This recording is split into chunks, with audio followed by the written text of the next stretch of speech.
Big boss Kannada season 12 ಇನ್ನೇನು ಕೆಲವೇ ಹೊತ್ತಲ್ಲಿ ಅಂತ್ಯವಾಗತ್ತೆ. ಈ ಒಂದು ಸೀಸನ್ಗೆ ತೆರೆ ಬೀಳುತ್ತೆ. ಈ ಸೀಸನ್ ಅನ್ನ ಒಮ್ಮೆ ತಿರುಗಿ ನೋಡಿದಾಗ ವೀಕ್ಷಕರಿಗೆ ಸಾಕಷ್ಟು ವಿಚಾರಗಳು ಗಮನ ಸೆಳೆಯುತ್ತೆ. ಅದರಲ್ಲೂ ಕೂಡ ವಿಶೇಷವಾಗಿ ಒಂದಷ್ಟು ಹೊಸ ವಿಚಾರಗಳಿಗೆ ಈ ಬಾರಿಯ ಸೀಸನ್ ವೇದಿಕೆಯಾಯಿತು. ಒಂದಷ್ಟು ಮೆಚ್ಚುಗೆಯ ಘಟನೆಗಳಿಗೂ ಕೂಡ ಈ ಮನೆ ಸಾಕ್ಷಿಯಾಯಿತು. ಅದರಲ್ಲೂ ಕೂಡ ವೀಕ್ಷಕರಿಗೆ ಹೆಚ್ಚು ಗಮನ ಸೆಳೆದಂಥ ವಿಚಾರಗಳಲ್ಲಿ ಒಂದು ಬಿಗ್ ಬಾಸ್ ಮನೆಯಲ್ಲಿ ಇದ್ದಂಥ ಕೆಲವೊಂದಷ್ಟು ಪರಿಶುದ್ಧ ಸಂಬಂಧಗಳು. ಅದರಲ್ಲಿ ಯಾವತ್ತಿಗೂ ಕೂಡ ಎತ್ತರದಲ್ಲಿ ನಿಲ್ಲುವಂಥದ್ದು ರಕ್ಷಿತಾ ಹಾಗೂ ರಘು ಅವರ ನಡುವಿನ ಸಂಬಂಧ. ಆ ಅಣ್ಣ ತಂಗಿಯ ಬಾಂಧವ್ಯ ಯಾವತ್ತಿಗೂ ಕೂಡ ವೀಕ್ಷಕರು ಮರೆಯೋದಕ್ಕೆ ಸಾಧ್ಯನೇ ಇಲ್ಲ. ನಾವು ಕಳೆದ 11 ಸೀಸನ್ಗಳನ್ನು ನೋಡ್ಕೊಂಡು ಬಂದಿದ್ದೀವಿ. ಸಾಕಷ್ಟು ವೀಕ್ಷಕರಿದ್ದಾರೆ ಪ್ರತಿ ಸೀಸನನ್ನು ಕೂಡ ನೋಡ್ಕೊಂಡು ಬಂದವರು. ಆದರೆ ಯಾವ ಸೀಸನ್ನಲ್ಲೂ ಕೂಡ ಈ ರೀತಿಯಾದಂಥ ಒಂದು ಪರಿಶುದ್ಧವಾದಂಥ ಬಾಂಧವ್ಯ ನಾವು ಕಂಡಿಲ್ಲ. ಪ್ರತಿ ಸೀಸನ್ ಕೂಡ ಪ್ರೀತಿ ಪ್ರೇಮ ಈ ವಿಚಾರಕ್ಕೆ ಸದ್ದಾಗ್ತಾ ಇತ್ತು. ಆದರೆ ಈ ಬಾರಿಯ ಸೀಸನ್ ಅಣ್ಣ ತಂಗಿಯ ಸಂಬಂಧದ ಮೂಲಕವೇ ಹೆಚ್ಚು ಸದ್ದಾಗಿದೆ. ಬಿಗ್ ಬಾಸ್ ಮನೆಗೆ ರಕ್ಷಿತಾ ಎಂಟ್ರಿ ಕೊಟ್ಟಾಗ ಯಾವ ರೀತಿ ಬೆಳವಣಿಗೆಗಳಿದ್ವು, ಯಾವ ರೀತಿ ಸವಾಲುಗಳನ್ನು ಎದುರಿಸಿದ್ರು ಅನ್ನೋದು ನಿಮಗೆಲ್ಲ ಗೊತ್ತೇ ಇದೆ. ಆದರೆ ವೈಲ್ಡ್ ಕಾರ್ಡ್ ಮೂಲಕ ಬಿಗ್ ಬಾಸ್ ಮನೆಗೆ ರಘು ಅವರು ಯಾವತ್ತು ಎಂಟ್ರಿ ಕೊಟ್ಟರು ರಕ್ಷಿತಾ ಅವರಿಗೆ ಒಂಥರ ಬಲ ಬಂತು ಅಂದರೆ ಖಂಡಿತವಾಗ್ಲೂ ತಪ್ಪಲ್ಲ. ಅವತ್ತಿನಿಂದಲೇ ರಕ್ಷಿತಾ ರಘು ಅವರಲ್ಲಿ ಒಬ್ಬ ಅಣ್ಣನನ್ನು ನೋಡೋದಕ್ಕೆ ಶುರು ಮಾಡಿದ್ರು. ಆ ಬಾಂಧವ್ಯ ಇವತ್ತು ಎಲ್ಲಿ ತನಕ ಬಂದು ನಿಂತಿದೆ ಅನ್ನೋದು ನಮಗೆಲ್ಲರಿಗೂ ಕೂಡ ಗೊತ್ತೇ ಇದೆ. ಈ ಹಿಂದೆ ಬಿಗ್ ಬಾಸ್ ಮನೆಯ ಟಾಸ್ಕ್ನ ಸಂದರ್ಭದಲ್ಲಿ ರಕ್ಷಿತಾ ಅವರಿಗೆ ನಾನು ತಂಗಿಯ ಸ್ಥಾನವನ್ನು ಕೊಟ್ಟಿದ್ದೀನಿ, ನನ್ನ ಕುಟುಂಬದಲ್ಲಿ ಆಕೆ ಇನ್ನು ಮುಂದೆ ಇರ್ತಾಳೆ ಅನ್ನೋ ಮಾತನ್ನು ರಘು ಹೇಳಿದ್ರು. ಹಾಗೆ ಸಾಕಷ್ಟು ಸಂದರ್ಭದಲ್ಲಿ ರಕ್ಷಿತಾ ಕೂಡ ರಘುವಣ್ಣನ ಬಗ್ಗೆ ಮೆಚ್ಚುಗೆಯ ಮಾತುಗಳನ್ನು ಹೇಳಿದ್ದಾರೆ. ಅವ್ರ ಬಗ್ಗೆ ಯಾವ ರೀತಿ ಪೊಸೆಸಿವ್ನೆಸ್ ಇದೆ ಅನ್ನೋದನ್ನು ಕೂಡ ನಾವು ನೋಡಿದ್ದೀವಿ.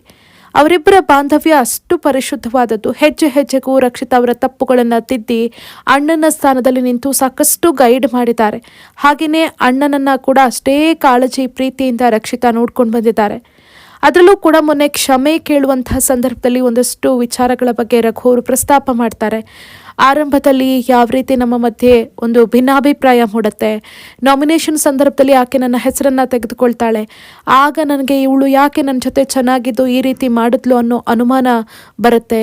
ಈಕೆ ಗೇಮ್ ಪ್ಲ್ಯಾನ್ ಮಾಡ್ತಾ ಇದ್ದಾಳೆ, ಎದುರಿಗೆ ಚೆನ್ನಾಗಿದ್ದು ಹಿಂದಿನಿಂದ ಚೂರಿ ಹಾಕ್ತಾಳೆ ಅಂತ ಅನ್ನಿಸ್ತು.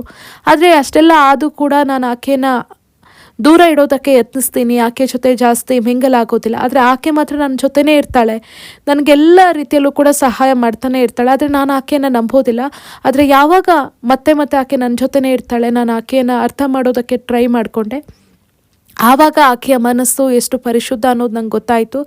ಯಾವುದೇ ರೀತಿಯಾದಂತಹ ಸ್ಟ್ರಾಟಜಿ ಇಲ್ಲದ ನಿಷ್ಕಲ್ಮಶವಾದಂಥ ಮನಸ್ಸು ಆಕೆಯದ್ದು ಅನ್ನೋದು ನಂಗೆ ಗೊತ್ತಾಗತ್ತೆ ಅಂತ ಹೇಳ್ತಾರೆ.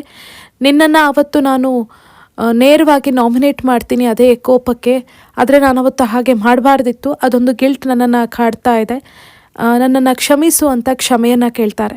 ಇದರ ಜೊತೆಗೆ ಶನಿವಾರದ ಸಂಚಿಕೆಯಲ್ಲಿ ಅಂದರೆ ನಿನ್ನೆಯ ಸಂಚಿಕೆಯಲ್ಲಿ ಸುದೀಪ್ ಅವರೊಂದು ಟಾಸ್ಕನ್ನು ಕೊಡ್ತಾರೆ. ಪ್ರತಿಸ್ಪರ್ಧಿಯು ತಮ್ಮನ್ನು ಮಧ್ಯದಲ್ಲಿಟ್ಕೊಂಡು ತಮ್ಮ ಮೇಲೆ ಯಾರಿರಬೇಕು, ಹಾಗೆ ಎಡ ಬಲ ಹಾಗೆ ಕೆಳಗೆ ಯಾರನ್ನ ಇರೋದಕ್ಕೆ ಬಯಸ್ತೀರಿ ಅಂತ ಹೇಳಿದಾಗ ರಘು ಅವರು ತಮ್ಮ ತಂಗಿಯನ್ನೇ ತಮ್ಮಿಂದ ಮೇಲೆ ಇಡ್ತಾರೆ. ಯಾಕೆ ಅನ್ನೋದಕ್ಕೆ ಅವರು ಕೊಟ್ಟಂತಹ ಕಾರಣ ತುಂಬ ಭಾವುಕವಾಗಿತ್ತು. ಎಷ್ಟರ ಮಟ್ಟಿಗೆ ರಕ್ಷಿತಾ ಬಗ್ಗೆ ಅವರಿಗೆ ಕಾಳಜಿ ಇದೆ, ಪ್ರೀತಿ ಇದೆ ಅನ್ನೋದು ಅಲ್ಲೇ ಗೊತ್ತಾಗುತ್ತೆ. ಬಿಗ್ ಬಾಸ್ ಮನೆಯಲ್ಲಿ ನಾನು ತುಂಬ ಇಷ್ಟಪಟ್ಟಂತಹ ವ್ಯಕ್ತಿ ರಕ್ಷಿತಾ.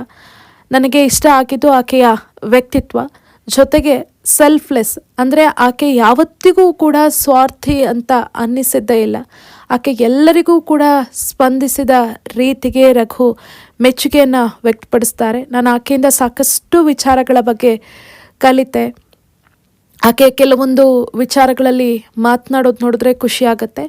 ಹಾಗೆ ಯಾವ ಕ್ಯಾರೆಕ್ಟರ್ ಯಾವ ರೀತಿ ಅನ್ನೋದನ್ನು ಸರಿಯಾಗಿ ಅರ್ಥ ಮಾಡಿಕೊಂಡು ಅದನ್ನು ಆಟದಲ್ಲಿ ಅಳವಡಿಸ್ಕೊಂಡು ಆಕೆ ಆಟ ಆಡಿತಾಳೆ. ಆಕೆಯಿಂದ ನಾನು ತುಂಬಾ ಕಲಿತೆ. ಹಾಗಾಗಿ ನಾನು ಯಾವತ್ತೂ ಕೂಡ ಅವಳನ್ನು ಎತ್ತರದಲ್ಲಿ ಇಡೋದಕ್ಕೆ ಬಯಸ್ತೀನಿ ಅಂತ ಅವ್ರು ಹೇಳಿದಾಗ ಸಾಕಷ್ಟು ಖುಷಿಯಾಯಿತು. ರಘು ಅವರು ರಕ್ಷಿತಾ ಅವರನ್ನು ಯಾವಾಗ ತನ್ನ ತಂಗಿ ಅಂತ ಸ್ವೀಕರಿಸಿದಾರೋ ಅಲ್ಲಿಂದ ಇಲ್ಲಿ ತನಕ ಯಾವತ್ತಿಗೂ ಕೂಡ ರಕ್ಷಿತಾ ಅವರನ್ನು ಬಿಟ್ಕೊಟ್ಟಿಲ್ಲ. ರಕ್ಷಿತಾ ಅವರು ಎದುರಿಗೆ ತೋರಿಸ್ಕೊಂಡ್ರೂ ಕೂಡ ಸೈಲೆಂಟ್ ಆಗಿದ್ಕೊಂಡೇ ರಘು ಎಲ್ಲ ರೀತಿಯಲ್ಲೂ ಕೂಡ ರಕ್ಷಿತಾ ಅವರಿಗೆ ಸಪೋರ್ಟ್ ಮಾಡ್ತಾನೆ ಬಂದಿದ್ದಾರೆ. ಆವತ್ತು ಧ್ರುವಂತ್ ಅವರು ಉತ್ತಮ ಕಳಪೆ ಕೊಡುವಂಥ ಸಂದರ್ಭದಲ್ಲಿ ರಕ್ಷಿತಾ ಮೇಲೆ ಒಂದಷ್ಟು ಕೋಪ ಮಾಡಿಕೊಂಡು ಮುನ್ನುಗ್ಗಿ ಬಂದಂಥ ಸಂದರ್ಭದಲ್ಲೂ ಕೂಡ ತಡೆಯುವ ಪ್ರಯತ್ನ ಮಾಡಿದ್ದು ಇದೇ ರಘು. ನೀವು ಆ ರೀತಿ ಮಾಡೋದು ಸರಿಯಲ್ಲ ಅಂತ ರಕ್ಷಿತಾ ಪರವಾಗಿ ನಿಲ್ತಾರೆ. ಹಾಗೆ ಆಕೆಗೆ ಉತ್ತಮ ಸಿಕ್ಕಿದಾಗ ಸಂಭ್ರಮಿಸ್ತಾರೆ. ಇನ್ನು ರಕ್ಷಿತಾ ಅಸಹ್ಯ ಅಂತ ಹೇಳಿದಂಥ ಸಂದರ್ಭದಲ್ಲಿ ಎಷ್ಟು ಕೋಪ ಮಾಡಿಕೊಂಡು ಅವರು ಮಾತಾಡ್ತಾರೆ ಅಂದರೆ, ನೀವು ಆ ರೀತಿ ಮಾತನಾಡಿದ್ದು ತಪ್ಪು ಅಂತ ಹೇಳ್ತಾರೆ. ಎಲ್ಲ ಸಂದರ್ಭದಲ್ಲೂ ಕೂಡ ರಕ್ಷಿತಾ ಅವರ ಪರವಾಗಿ ನಿಂತಿದ್ದಾರೆ. ಹಾಗೆ ತಪ್ಪು ಮಾಡಿದಾಗ ತಿದ್ದಿದ್ದಾರೆ. ಇನ್ನು ರಕ್ಷಿತಾ ಕೂಡ ರಘುವಣ್ಣನ ಬಗ್ಗೆ ಯಾವ ರೀತಿ ಪ್ರೀತಿ ಇಟ್ಕೊಂಡಿದ್ದಾರೆ ಅನ್ನೋದು ಗೊತ್ತೇ ಇದೆ. ನನಗೆ ಅವರು ನನ್ನ ಅಣ್ಣ ಅಂತ ಹೇಳೋದಕ್ಕೆ ಖುಷಿ ಆಗುತ್ತೆ, ಹೆಮ್ಮೆ ಆಗುತ್ತೆ.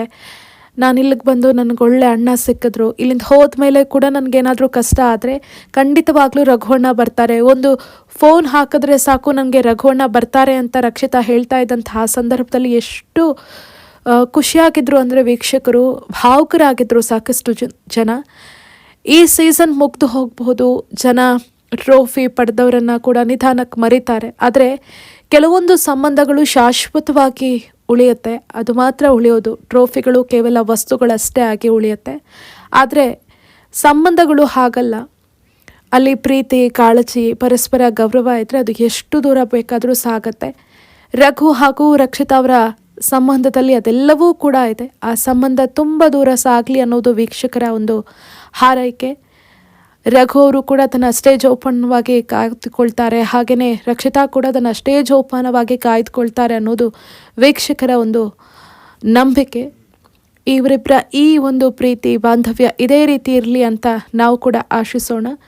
ಕೊನೆಗೆ ಎಲ್ಲರಲ್ಲೂ ಕೂಡ ಒಂದು ಕುತೂಹಲ ಇರೋದು, ಈ ಬಾರಿಯ ಸೀಸನ್ನ ವಿನ್ನರ್ ಯಾರಾಗ್ಬೋದು ಅಂತ. ನಿಮ್ಮ ಪ್ರಕಾರ ಈ ಬಾರಿಯ ಸೀಸನ್ ಯಾರು ಅನ್ನೋದನ್ನು ಕಮೆಂಟ್ ಮಾಡಿ.